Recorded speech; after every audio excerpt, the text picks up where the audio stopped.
Good afternoon, everyone. Just waiting for a few more persons to come in. We can get started, Leanne. Go ahead. All right, so good morning, good afternoon, good evening, and to some persons who are joining us, good night. I would like to welcome you to the Caribbean Aquaculture Education and Innovation Hub under the Women in Caribbean Aquaculture's first ever Women in Caribbean Aquaculture Leadership Symposium conference, online, of course, with the Women in Ocean Seafood and Hatch Blue. Uh, Thanks for joining us and welcome. I'm sure you are wondering, a leadership summit? What's all this leadership summit about? Leader, what's that? Aquaculture Caribbean women?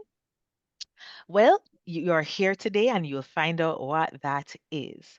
And so, before I even start, I'd like to introduce myself as the host.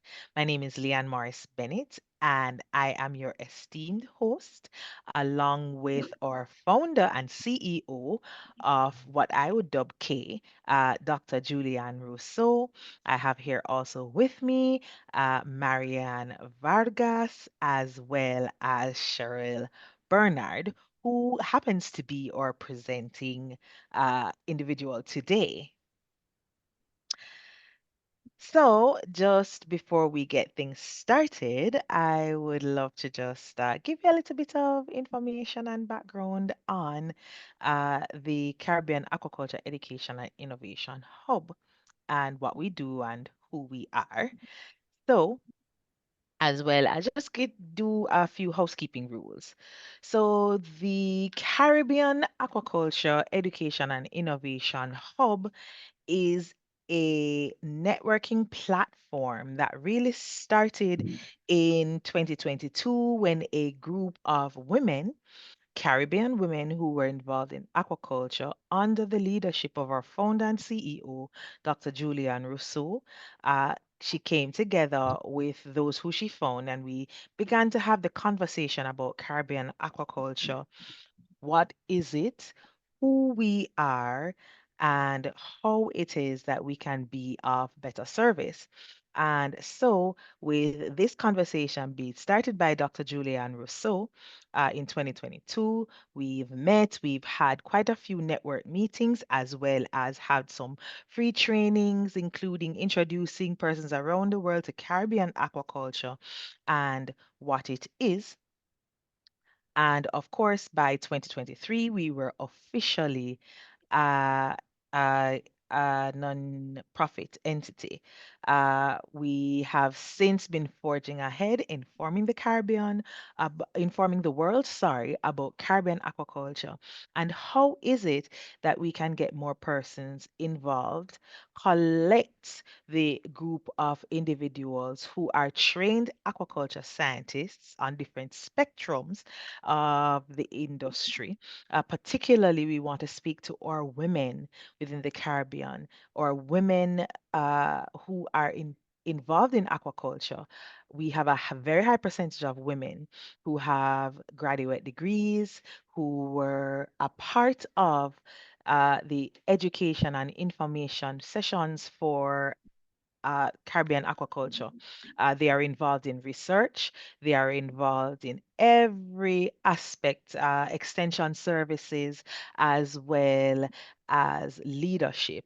Though the leadership pool is small for women, we believe that there is more that can be done. And so our objective with this leadership summit is to give the women the tools and equipment they need to take on those leadership roles, to be bold, to make a difference. And so, if we begin to teach them how to do this, then for sure we will see more women leaders in Caribbean aquaculture. Welcome to the summit, and that is what we are about to do. So, a few housekeeping rules for this summit today. One, we want to encourage you to introduce yourself in the chat. Begin to network a bit, sharing your name, the role, and what brought you to this seminar today. And of course, this provides the perfect opportunity to connect and to network and share information among fellow participants. Of course, this session and all other sessions as before will be recorded. And so we just want to make you aware of this so that you don't come in blind. The documents and contents of this summit are the intellectual property rights of the speakers. And lastly, we will definitely have a question and answer session at the end of the presentation. So we want you to feel free, though, to just enter those questions in the chat. I know you will have burning questions. Leave them in the chat, and we will take care of it after the presentation is done. We also want you to start conversations. Whatever thoughts and ideas you have, leave them in the chat. All right. So the Caribbean Aquaculture Education and Innovation Hub is a groundbreaking project that brings together science, technology, business, entrepreneurship, and policy to address the needs for the improvement of aquaculture in the Caribbean. As I was saying before, I had been giving a brief history of how we started, where we are, and where we intend to go. Now that we have established what our purpose is, the purpose of the summit really is to provide visibility to women aquaculture scientists and entrepreneurs to amplify voices, break barriers, and create pathways into leadership for women. Women have a voice. Women are integral in the growth and development of aquaculture. I had said before that women also make up a large percentage of the aquaculture industry in the Caribbean from all spectrums, from aquaculture technicians to even leading aquaculture entities. So our summit wants to bring those persons together and to give them more information about how it is that they can step into these roles, whether you are just starting in middle management or are already a leader. And with that, we come to today's presenter. I have the pleasure of introducing to you Miss Sherell Bernard. Now, Sherell Bernard is a writer, copy editor, publishing services provider. She is also a former educator and has worked in media relations and journalism. Cheryl has been working with writers across the world from the Caribbean, North America, Europe, Britain, India, and East Africa for the past 8 years, assisting them to become published authors across various genres. And so today, Miss Cheryl Bernard will help us with the topic writing your story and publishing it. We have lots of experiences and stories to tell. They need to be known to the world through books. And Cheryl Bernard can help us with that. So without further ado, I would love to hand over to Cheryl and allow her to begin to present. Cheryl, I will Hi. stop sharing my screen now. Then I will allow you to go ahead. Okay. Yeah, no problem. Hi, Cheryl, Uh, Mariana here. Please let me know which uh, slide would you like me to put, and then I'll be your oh, support. okay. You could start with the intro photo. I'll just talk a little bit about myself first. And then we could go to the summit presentation PDF. Okay, that's perfect. I'm about to. I have it over here. Okay. So Here you go. all right, so hi everyone. So my name is Sherell and I'm from Trinidad and Caribbean. I am a writer. I'm also a publishing services provider. If anyone knows me, they will know that I love books and writing. I have a passion for books and I love writing. I love being able to express myself through the written word. I feel more comfortable actually, expressing through written word than spoken. When I put pen to paper, words just literally flow. And I literally put pen to paper. I do all my drafts by hand. Actually, right now I'm working with an education company in Jamaica, and they are doing a series of workbooks, and I'm co-authoring one of them. And all my drafts for that workbook is totally by hand. So I love writing, and apart from being able to express myself in writing, words have an impact. It can have an impact on others, and that's why I always encourage others, to write, to share your story, because that's the power of writing. You can use your words to encourage and motivate and influence and even bring about a change. There is someone out there who wants to hear your story. For persons, like for women in aquaculture right now, you can use your story to encourage others and motivate others who may be thinking along the same lines to join such an industry, because they would probably have challenges, they would have, certain misconceptions or questions. And by reading about your journey, they would be able to realize this is something, I could do, this is somewhere I can go.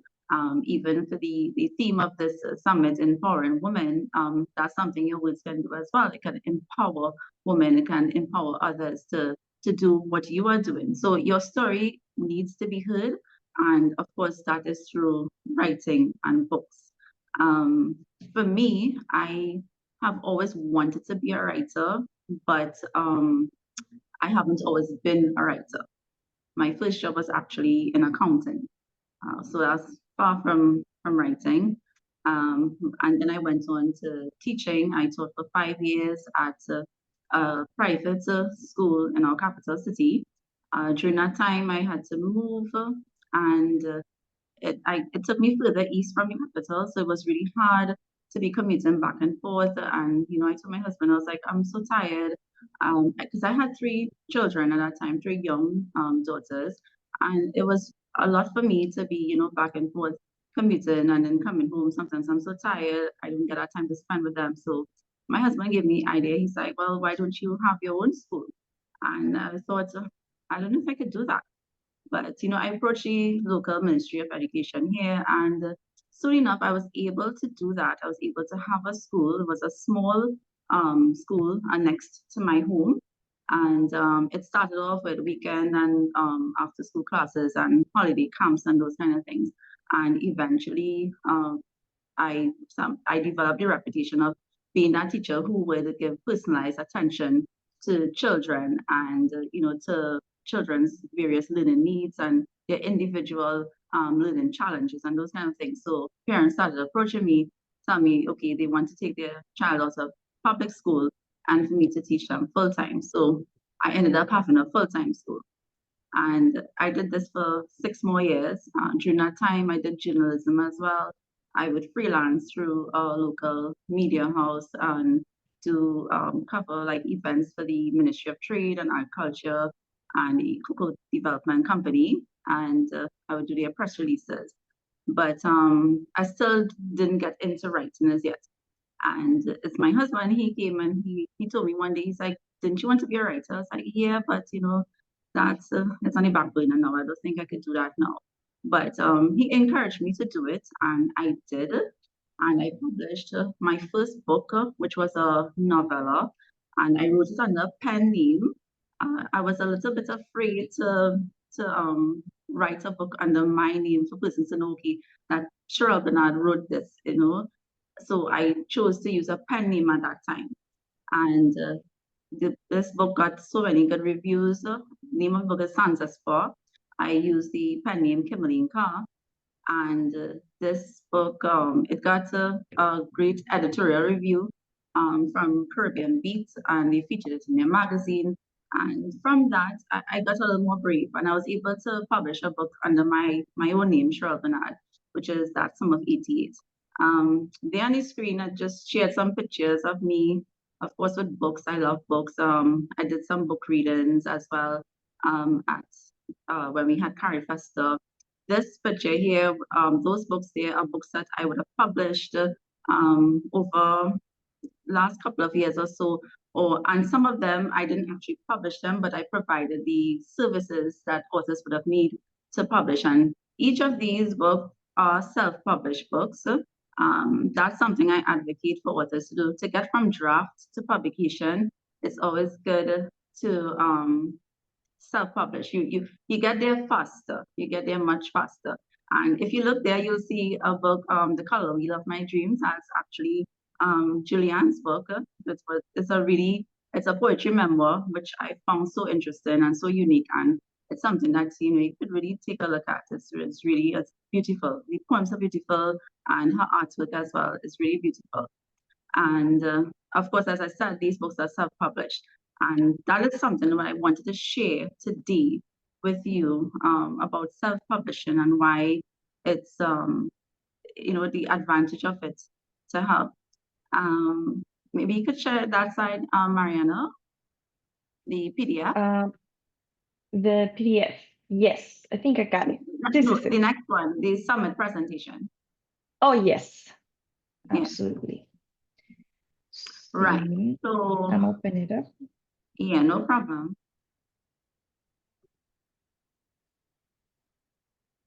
Okay. We're here. Right. So, self-publishing wait. is actually right. So, right, you see those three authors there. Those are famous authors that you would know about: Mark Twain, Edgar Allan Poe, and Beatrix Potter. They would have all started off as self-published authors. So it's not something new. But it wasn't something that was so much accepted a few years ago. I think over the pandemic, it became more popular, and now it's something that everyone is doing. And there are the advantages to self-publishing. So if you could just scroll down a little bit, you'll see why choose to self-publish. And there are four main reasons there. And I have creative freedom and control, less time, guaranteed publication, and of course the potential to earn higher percent of royalties. And if you scroll down a little more, right? So under creative freedom and control, you as a self-published author, you're not hindered by those gatekeepers of the publishing world. The gatekeepers, of course, are literary agents and editors and other stakeholders in the publishing industry who you have to get through in order for your book to be even considered for publication, right? And they tend to make that process a little bit slower, and sometimes you never even get published. But if you get through that process, then they have control over your content, your title, your trim size, your cover design. And as a self-published author, you would be able to, say what you would like to keep in your book, as well as what your book title could be, your trim size, and all of that. Because traditional publishers, they tend to remove content that they think that they deem as low quality, when in actuality, readers many times it's actually what readers want, but they remove it. So we have like a little polenta where with traditional publishers, um, they they keep what they think readers want as opposed to what readers actually want, right? When you self-publish, you get to connect with the reading market, because traditionally published, remember, it's all about making a profit. So they would more cater to a book buying market than a reading market. As a self-published author, you have that opportunity, you have that unique opportunity to connect to your readers. I mean, we have social media now, and there is things like Bookstagram, and then you could do like book tours and these things, and you get to connect one-on-one with your readers, and you reach your target readers. And that is so important, because there are different genres of books, there are different types of books. You have nonfiction, you have fiction, you have poetry, different types of books, and each genre has its own reading audience. And as a self-published author, you get to connect with that reading audience, the reading audience of your choice, right? And of course, with your cover design, you get to choose what you want on your cover. You work with a cover designer, professional cover designer. I'll talk a little more about that later on.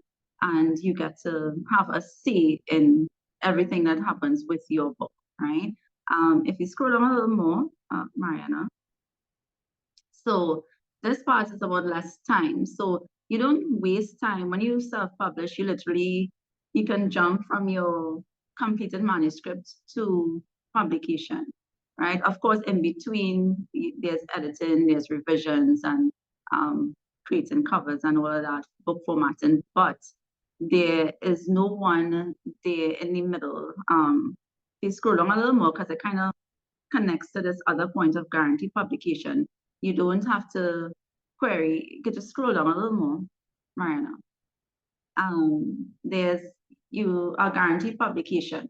So there's no querying agents' rejections. You don't have to go through months, sometimes years. There are writers who have queried for years before they actually get some kind of agent representation. And then the agent now will pitch it to an editor, and then the editor now will see, okay, maybe this is something we can work with. When you self-publish, you get to do just right, just that. Okay. I was just reading a comment there.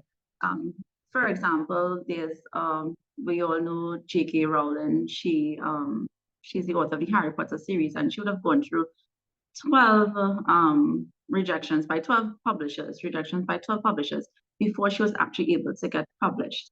And at that time, as a woman, she faced another challenge in that her book was catered towards a young audience of young boys, and her publisher thought that she shouldn't use her name because then they may not want to read it. So that's why she started using J.K. Rowling. So that's something. There's still certain conventions, I think, against with women in publishing and book publishing and those kind of things. But I think we've come a long way from that. So, but if you scroll down again, right. So this is a part that a lot of writers are not aware of. That potential to earn higher royalties because traditionally published, now, of course, when you're traditionally published, you get a payment up front, and a lot of writers, that kind of grabs them and they want that payment up front. A self-published author, you have to work, you have to invest into your book. But the royalties can be higher when you self-publish because, for instance, you see 7 to 25%. That is traditional publisher royalties, whereas when you self-publish, that royalty could be up to 70%, between 35 to 70%, considering the number of book sales are the same. So you were to sell 6 books traditionally published, those same 6 books self-published you would make more money, right? Of course, you need to have a good content marketing strategy. Again, there is social media now. So yes, traditional publishing houses, they would provide that marketing and stuff for you, in the background. But even a lot of famous traditional publishing authors, like Kristen Hanna and Carly Fortune, Frida McFadden, they still have an author account on social media where they try to connect with readers. And that's something self-published authors get to do. They get to be one-on-one with their reader. And so, yes, you will have to spend time investing in your book, in marketing your book, but it pays off in the end. I know quite a number of authors who have actually left their jobs and they are actually publishing their books full-time, self-publishing their books full-time. And even if you want to go traditionally published afterwards, you can. So you can self-publish your book and still try to get a publishing deal afterwards. I know that was the case with Colleen Hoover, but she didn't try to get one. She actually was approached by publishers because her books were doing so good as a self-published author. She was already a bestseller as a self-published author, and that's when she landed a traditional publishing deal. And I mean, now her books are being made into movies. Now, as a self-published author, one thing you have to look out for are those persons who unfortunately try to scam you because a lot of the services that you would use, you have to pay for. So if you could just scroll down, Mariana, to the next. Right, so it's important to be aware of these scammers. Many of them disguise themselves as traditional publishers. We tend to call these persons in the publishing industry, vanity presses, right? So they come across as traditional publishers, with the exception that they don't pay you anything upfront. You actually have to pay them, right? They charge ridiculously high fees, and they end up most times produce a low quality book. I have had the experience of working with writers who have had to help um, publish their books because of they would have worked with one of these vanity presses and they lost a lot of money. They ended up with a book. One particular writer, um, she ended up with a book that was filled with errors. And when I mean error, a lot of errors. Um, Things that were so obvious. It looked like they didn't even edit her book, and they kept asking her for money over a period of time. They kept asking her for money until she actually paid them a total of 12,000 US dollars, right? And she never received any royalties from her books. They keep telling her that her books are being stocked in different stores, in brick and mortar stores in different parts of the world. This was not so, and they would just keep asking her to send money for printing because they would need more books to stock. And she kept sending them this money, and eventually she realized what it was, and she lost a lot of money, money that she can't really get back because they do this so good because they would make you sign contracts that actually would stand up afterwards. A lot of persons try to like bring them to court and try to get back money. It's a long drawn out process. You could check out there's a website called Writers Beware. It's a site you can check out because they give a whole list of all these different vanity presses, the names of them that you can look out for, so you know, okay, don't go with these persons. Um, Anytime someone asks you to pay to publish your book, that that the red light should go on there. Unless they are publishing services provider. I'm a publishing services provider, so I would charge for the services I provide. Sometimes authors would do their own uploads to Amazon and other places, other distribution platforms. So I would just provide copy editing or maybe cover design, book formatting, and those things. And they would do their own uploads and everything like that. So those are the services I would charge for. But to tell you, okay, you're getting a publishing deal, but you need to pay me this amount of money. That it should never be like that. So those are red flags that you could look out for. So well, with that being said, to go on, right? So a lot of persons ask, well, I wrote a book, or I want to write a book. What should I do next? Well, as Mark Twain once said, the secret of getting ahead is getting started. You just need to start. Whether it is that you have a low content book you want to publish, maybe journals or diaries, activity books, those kind of books, or maybe you have a story to tell, you have a memoir, you have poems you want to share, you have a fiction book, maybe it's an academic book, whatever it is, you just need to get started. Once you start, don't think about trying to get your wording right. The first draft is always a mess. I could tell you that the first draft is always a mess, and that's where time periods of revisions would come in, and you work with your editor, you work with your beta readers, and those kind of things, and you get to polish up your manuscript. But the main thing is to just start, right? And so going on to the next one of the things that you should do when you're about to publish your book is to obtain an ISBN. Now, this is an international standard book number. And, every book normally, well, for the exception of low content books, it's optional. I'll get to that on the other slide. But a lot of time persons ask me when they're using Amazon's KDP, there's the option to have a free ISBN. And you can't take the free ISBN instead of paying, because an ISBN, I mean, you have to, it's money, it costs money to register your ISBN.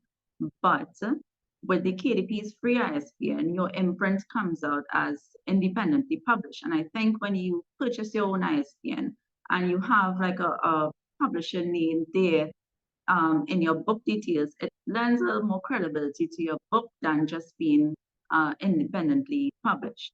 One thing you need to know with ISBNs, once you change your book's format or you change content significantly, you will need to purchase a new ISBN. So let's say you have a paperback and now you want to do a hardcover, you would need a new ISBN for that hardcover. Or let's say you took something out of your book, or you added more to your book and it's now like a second edition or a new edition. Yes, you would need a new ISBN, right? Right, so moving on to low content books. Now, some persons are interested in just producing notebooks and journals. These are low content books. Low content books are books that have repetitive pages. So notebooks, journals, recording logs, these kind of books are considered low content. And that's what I mentioned before. Using an ISBN is optional. You can if you would like to, but it's optional. If you are publishing on Amazon's KDP, some things you should know. They have a page about it, telling you about your transparency codes. Their spiral bound is not available with Amazon, but if you print with your local printers, you can get spiral bound. I think Lulu website offers spiral bound as well. Also, if you're publishing low content books on Amazon, their look inside feature is not available. Expanded distribution is also not supported with low content books. But there are other platforms you can publish your low content books on, like Ingram Spark and Lulu, and there are other sites. And of course, you can create your low content book, and then you can go to your local printers and you can print it in a format you want, whether it's soft cover, hardcover, spiral bound, whichever. You can do that, right?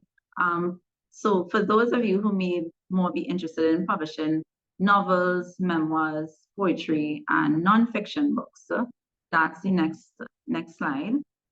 So it's a little more work when you're publishing an actual book, and there are periods of editing and revising, and I could tell you there are a lot of revisions when you are writing a novel. You do your draft, you spend the next few weeks going over your revisions. You can get beta readers. Your beta readers can help you with developmental edits. So you wouldn't have to really pay for developmental editing services. But then you can also hire a copy editor to look at your work. You work with your editor. The editor will suggest changes or anything that they see in the manuscript that it needs, and you work on this, and then you send it back to your editor, and then the editor goes over again, and then they might send back more revisions for you, and it's a back and forth. It's a lot of work there, but the main thing, being self-published, you want to be able to get the best version of your book to readers. So it's important that you do these revisions and work with a professional editor. Even if you have a background, in with English language or grammar, whatever, or editing, it's always good to still work with a professional. I work with a proofreader when I am writing my stories. I'm currently writing a collection of short stories, and I work with a proofreader because you need a fresh pair of eyes on your manuscript. When you look at your manuscript, you would see what's in your head. You will see what's supposed to be there. But another pair of eyes would actually see, the little errors, mistakes, things that might be inconsistent. They would see that. So it's always good to work with a professional editor and also a proofreader. And of course, with book formatting, there are tutorials that you can use as a self-published author to learn how to format your book, whether it's ebook, whether it's print book. But if you're not sure how to do that, you work with a book formatter. There's also a site you may know of, which is Readsy, and they have an online book editor. And I can tell you the book formatting is very professional. I've worked with writers who have used it, and it's also free. All Readsy resources are free, right? So you can use that as well. And of course, it's your cover design.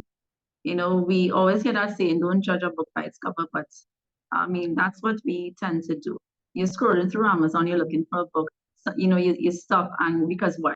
The cover, it catches your eye, and you stop and you click into it and you read the blurb and you see if it is that you want to buy this book. So cover design is important, and you need to know your book's genre and all of that in deciding what type of cover design you want for your book. And again, you work with a professional cover designer because you don't want a low quality, cheap looking book. Some books, because of the genre, you would use a minimalist cover design. Some books you would do more with it, right? But it depends on the genre that you're writing in. I just wanted, could you share? Okay, before that, okay, to publishing platforms. Okay, next, go on to the next Okay. slide. Right. So that these are platforms that you can publish your book on. Um, there was a time I used to pay for publishing on Ingram Spark, but now it's free. But Amazon's KDP and Draft Digital are the two main platforms that I would use to publish books on. With Amazon, of course, it's Amazon. It's one of, I mean, probably the biggest distribution platform for books. So yes, it's a must. For me personally, I don't really like Amazon, publishing with Amazon, because there are a lot of issues, many times a lot of issues. But I mean, a lot of persons go there to buy books. They go on Amazon to look for books. So yes, you would need Amazon. But Draft to Digital is a platform that I think is really beneficial to persons who are self-publishing, because they make your book available, I mean, to all different platforms. They make it available to Scribd, Kobo, Gardeners, Overdrive. And once your book is on Overdrive, libraries pick up your book. I have my book, That's Sum of 88, on Overdrive. And without me doing any marketing at all, three libraries in the US bought copies. They put copies of my book on their database just last year. So Draft Digital makes your books available literally everywhere, Barnes and Nobles, and a lot of different places, Tolino and so Smashwords and those places. So it's a good platform in going wide. So I always tell authors, yes, you publish on Amazon, but don't limit your book to Amazon's KDP. You need to have your book wherever readers are, right? Some readers prefer subscription sites like Scribd and Kobo. Some readers prefer audiobooks, so you might want your book on Finding Voices. Drafted Digital actually offers a audiobook as well, where you could put your book in audio version. So it's always good to have your book where readers shop, right? One thing, could you share this slide that says book? It has a self-publishing checklist on it. Yes. Right. So it's important to. We're here. Right. So this is a self-publishing checklist, right? When you complete your manuscript, it's good to know. Well, not even complete. When you start writing your manuscript, that's where the checklist starts. And if you see on the screen there, you'd see there are different things under manuscript, editing, cover design, interior formatting, and of course marketing, because as a self-published author, you would do your own marketing. And I forgot, prepare metadata. So your book's metadata, the keywords, the pricing, title, description, all these things. These are things you go through step by step when you are publishing a book. And when I work with writers, I sometimes work with writers as an accountability partner, because sometimes you need that. You need someone to motivate you and push you and remind you, hey, did you do this? did you get this done? This still needs to be done. That's something I do. So we would use a publishing checklist similar to what you see here. And so it literally gets you from draft or from an idea in your head straight to publication. And this can happen in a matter of months. It doesn't have to take years as if you were doing it traditionally published. And did I have right? And there's a manuscript style sheet. Yes. Could you share that? Yes.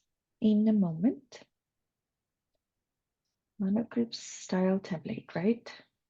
Yeah, right. Yeah. Okay. This is gonna look different because it's a whole PDF, but here we go. Okay, right. So this is a manuscript style template. Basically, it's like a miniature style guide that you would use to ensure consistency in your book because for instance, with spelling, you know, we have British spelling, we have American spelling, and sometimes we might get it too mixed up in our work. These are things that editors look for. And when you have a manuscript style sheet, it actually helps your editor to know, you know, what is expected in your book in terms of the content, your preferred language to use, certain phrases and expressions, certain dialects you might use, and all of that. It will make your editor's job a lot I shouldn't say easier, but you know, they would be able to know what they are working with, how you would use your Oxford commas, tenses, if there's a shift in tense throughout the story, which type of ellipsis you would use, quotation marks, because we know there's the um, American version, there's the British version in terms of one quotation mark, single or double, right? And it depends on whether you're using it in context within quotes or so there's all of that. And then of course in the last part you would see where you could make out your character profiles and these things if you're writing a fiction book, of course.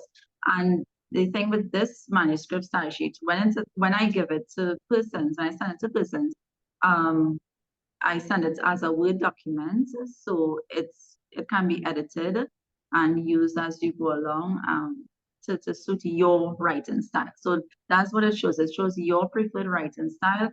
And as I said, it will help preventing, you know, too many inconsistencies as you write, especially if you're writing a series of books. It helps a lot. So this is something good to have. And this is something that I share free with persons. If anyone is interested in getting it, I could, you know, send them a copy. You could send me an email, idleskybps@gmail.com, and I could send you a copy. And as I said, you can edit it to suit your writing style. And yeah, I think that's it. Yeah.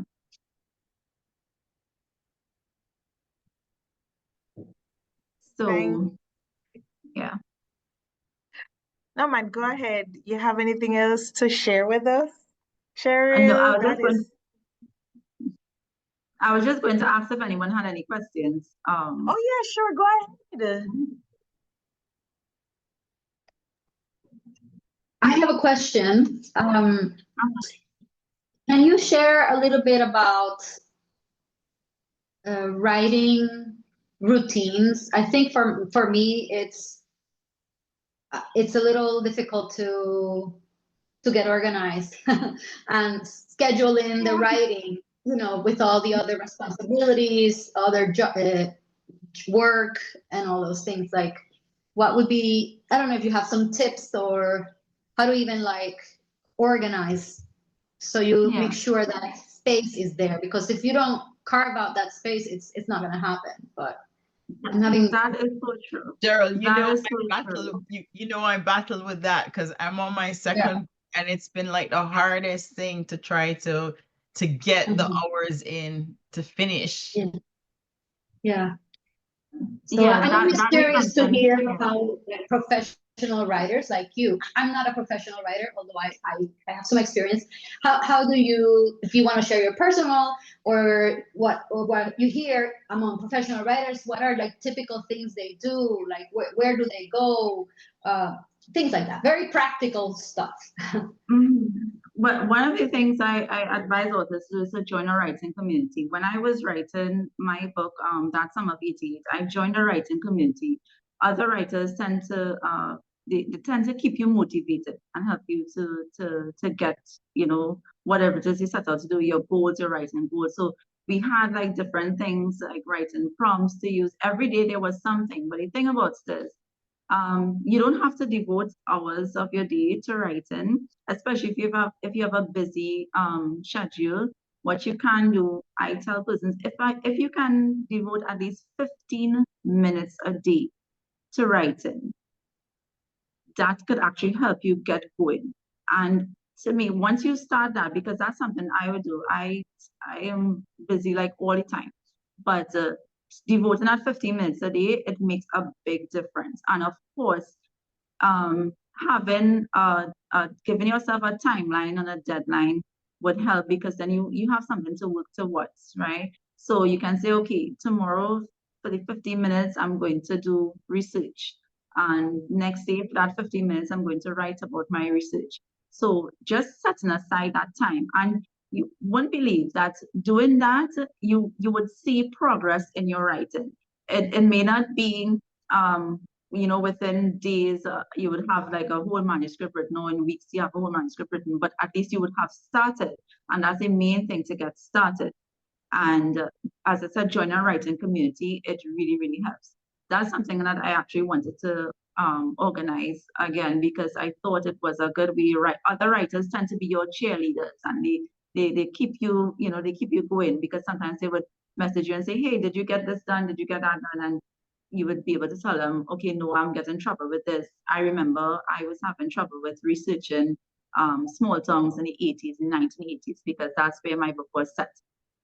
And I wanted to do a particular scene where there was a house party and all of that. And other writers who would have lived in that time in the 1980s, and they grew up in that time, and they spent time in small towns in America. They were able to tell me, you know, different things I could use and all of that. So a writing community helps, but as I said, simply setting aside 15 minutes a day, that's what help. You could, I think each of us could find 15 minutes. I think we could do that, you know, 15 minutes, and you'll be able to reach your writing goal, and set goals. It's always good to set goals. Once you set a goal, you'll be able to have something to work towards. I hope I answered your question. Yes, you've definitely motivated me. But Sherell did a great job in helping me publish my first book. And so and it kind of encourages you to tell your story. So even if it's, you know, about what you do as a scientist or what you do as in your daily life, just being able to write it and publish it makes us more visible and makes people know more about your story. So it's definitely something I encourage everybody to write their story. Yeah. Sure. Yeah, I totally agree. Yeah. Share your story. All of us have a story to tell, and somebody wants to actually hear your story. Whether it's a memoir, it's about yourself, whether it's a fiction, there's someone out there who wants to hear your story, who needs to hear your story. So yeah, share your story. And another thing you can do is, sometimes it's good to keep a little journal. I keep a journal, but my journal is not it's not like, I wouldn't write it as a diary. I would actually write poems about my day, whatever mood I have for the day, whatever happened. If something significant happened, I'll put it in the form of a poem. Sometimes it's just 5 lines, sometimes it's longer. And that is my journal. So everyone will have a different approach to how they journal. But journaling also helps, because then you get to go back and then you realize, hey, I could use this. I could use, you know, for my book, or it helps. So a good thing is to keep doing it.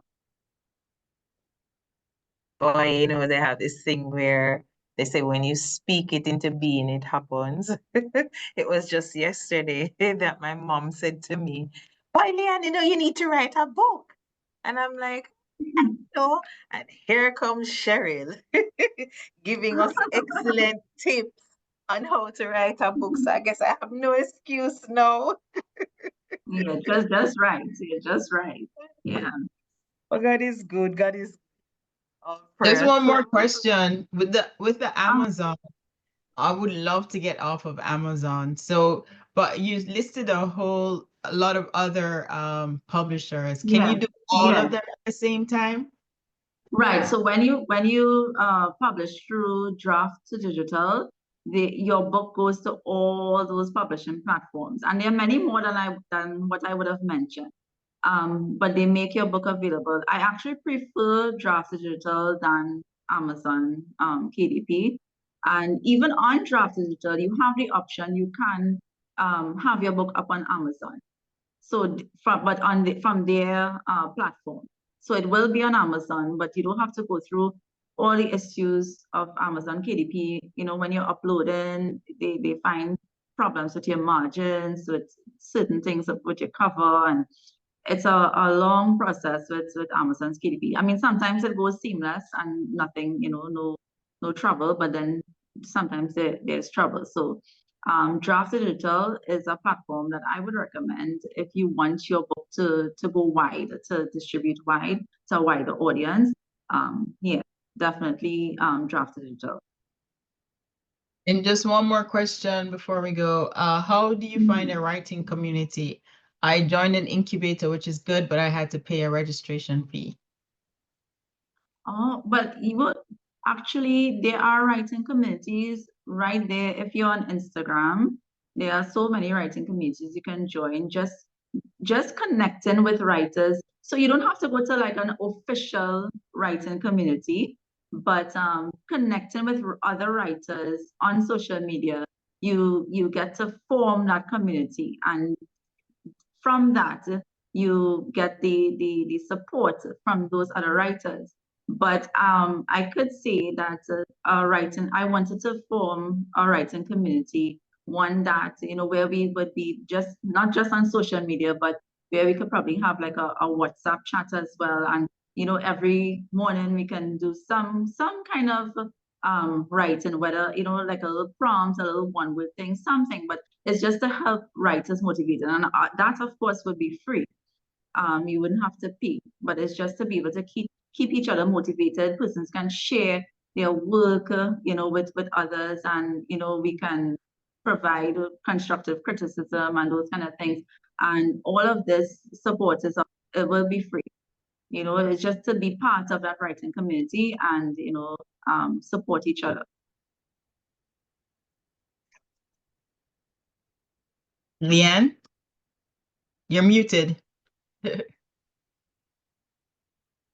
So, Cheryl, I have a question for you. So, Uh-huh. I know that especially with women in aquaculture, there are currently probably a few who are doing their masters and PhDs, even undergraduate. And it is the nature for us to write. What advice would you give to somebody who is in the academic sphere of things and they want to switch to a creative outlet? It can be hard because we're writing papers and stuff, and it's hard to do the switch. What advice do you have for people like us? Right, to do that creative switch. But the creative switch actually starts from here, right? If there's something that you're interested in, I find that for me, I find poetry is something that anyone could do in terms of whether you might think you're not a good enough poet or whatever. Poetry is something that could actually help you to make that creative switch, because you're just literally putting your whatever ideas come to your mind, you put in some paper, and that could come out into a poem. That's how I compose a lot of my poems. Sometimes just one line comes to mind and I just write it down. And from there, you just continue writing. So yes, they have that academic side, but yet I think everyone has some kind of creativity in them. But the switch needs to be made here, So think of something that you like. Think of if there's something particular that you like, and you just write about it. Write one line about it, and from that one line, you would be able to build so much, and you would find yourself. Sometimes when you start to write, you just start expressing so much, and the creativity will just flow. And that's something. Don't stop yourself from, letting that creativity flow. Just write, and eventually you would see, okay, maybe I want to go into want to write a poetry book, or maybe I want to do a fiction novel, or maybe I just want to do something, a small journal or something like that. But and that is something that could help us well in having a journal and just putting thoughts to people.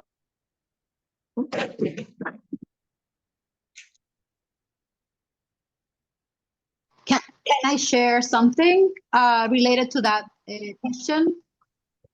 Uh-huh.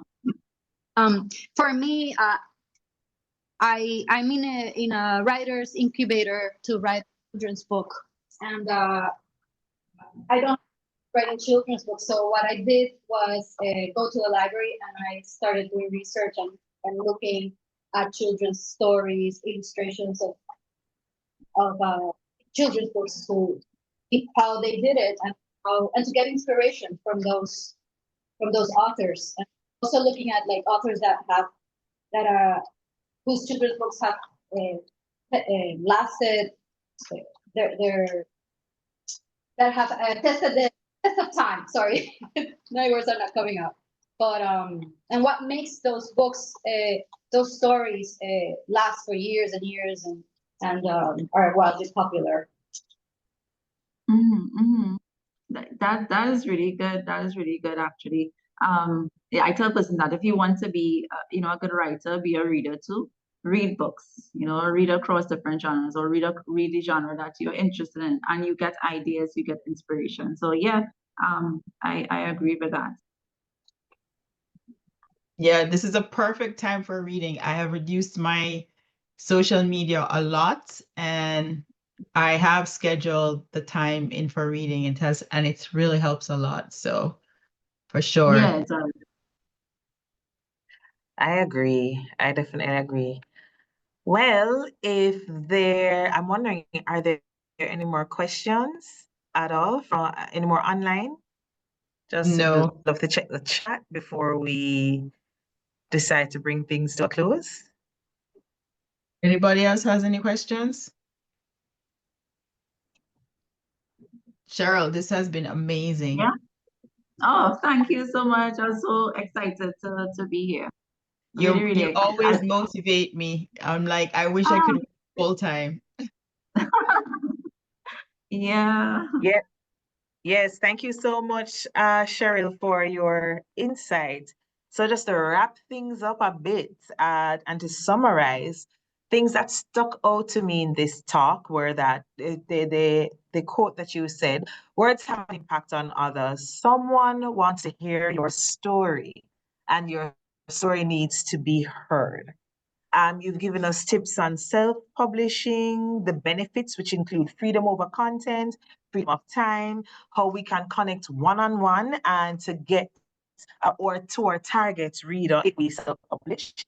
And of course, it's somewhat of a guaranteed publishing because, of course, we can determine when we want to publish that. We also have access to royalties. And so that, I believe, is a good thing. You've also told us to be aware of scammers. In the Caribbean, we are familiar with the term, but it's with finances, but scamming is everywhere. And so I'm sure you've given us insight on this, and we thank you so much for that. You've also given us tips on just get started. It doesn't matter where we are. Once we start, then we are on our way. 15 minutes is good for us. If that's the least you can give, at least you have started, and at least you've given 15 minutes a day. Getting an ISBN and KDP and the importance of getting these things, you've told us how to write in terms of editing, formatting, and of course, cover design. You told us to work with an editor and of course, access publishing platforms. And you've also told us about a self-publishing checklist, a manuscript style sheet, and of course, having an accountability partner will get us motivated to do what needs to be done when it comes to writing our story. And lastly, what stuck out to me the most was having that creative switch. And for you, poetry is your jam, as they would say.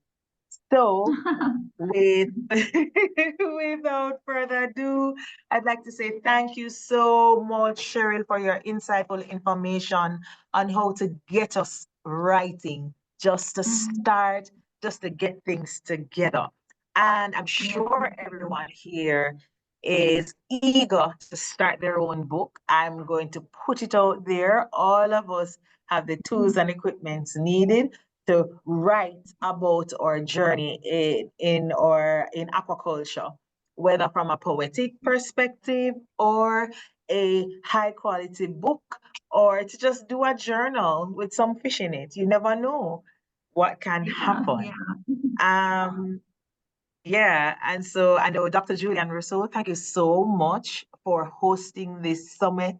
So far, the talks have been interesting. Thank you for thinking about us and getting us Caribbean women exposed to a symposium like this. Thank you, Mariana, for your assistance with everything so far. It is awesome. You are getting us on our way. And speaking of assistance, I wanted to tell you the summit is not yet over. We have quite a few speakers left. For March 13 here, you can see there is the schedule. We can take off Mrs. Sherell Bernard, and then we have another session with Maureen Berry at 4 p.m. Eastern Standard Time. But I want Or everyone New to York time. New yeah, York sorry, time. New York time. Sorry, New York time. New Everybody's York getting time. confused. Yes, so New York Yes, time. yes. So we have a session with Maureen Berry at 4 p.m. New York time. Um, the listing here shows us the remaining individuals who will be taking part in the remainder of the summit. Now, how can we say thank you not only to Sherry, but to the rest of our sponsors? And they have been integral in ensuring that we have a wonderful summit. Dr. Rousseau, can I hand over to you to give the shout out to our major sponsors? Yes, so our gold sponsor Biomar and to Number 9 Marketing and Digital with Grace, who have been integral into putting together this entire summit. Without them, I cannot imagine the amount of work. Moss Solutions from St. Lucia Seaweed Pharma, World Aquaculture Society, the Latin American and Caribbean chapter, Aqua Safra, and Nexus Distribution, Inc. All righty.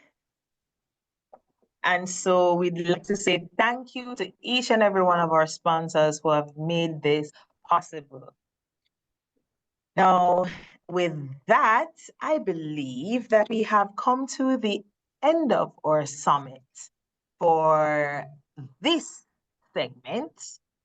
We've gone a little bit over time, but it was wonderful having you all here. And so I will leave the floor open for any last words before we sign out of this segment of this summit. Well, thank you so much, Leanne. That was amazing. I loved your summary. Thank you, Mariano. Sherell, it's always a pleasure. And Thank you. we look forward to seeing you at the next one. So thank you, everybody.